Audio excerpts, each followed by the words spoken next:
بسم الله الرحمن الرحيم عبس وتولى أن جاءه الأعمى وما يدريك لعله يزكى أو يذكر فتنفعه الذكرى أما من استغنى فأنت له تصدى وما عليك ألا يزكى وأما من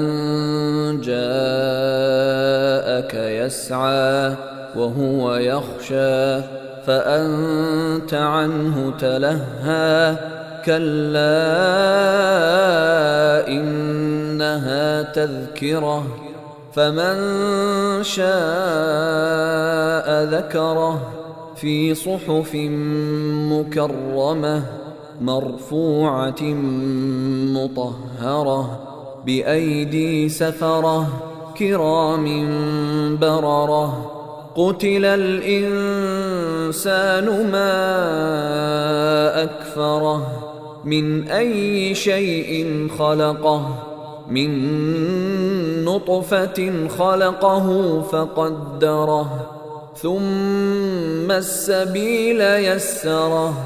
ثم أماته فأقبره ثم إذا شاء أنشره كلا لما يقض ما أمره فلينظر الإنسان إلى طعامه أنا صببنا الماء صبا ثم شققنا الأرض شقا فأنبتنا فيها حبا وعنبا وقضبا وزيتونا ونخلا وحدائق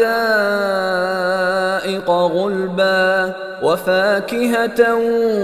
وأبا متاعا لكم ولأنعامكم فإذا جاءت الصاخة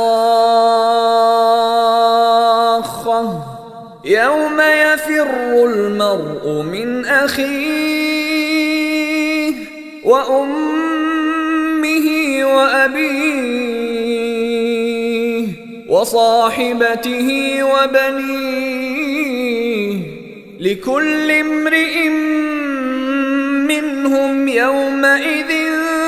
شأن يغنيه وجوه يومئذ مسفرة ضاحكة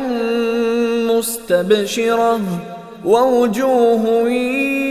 يومئذ عليها غبرة ترهقها قترة أولئك هم الكفرة الفجرة.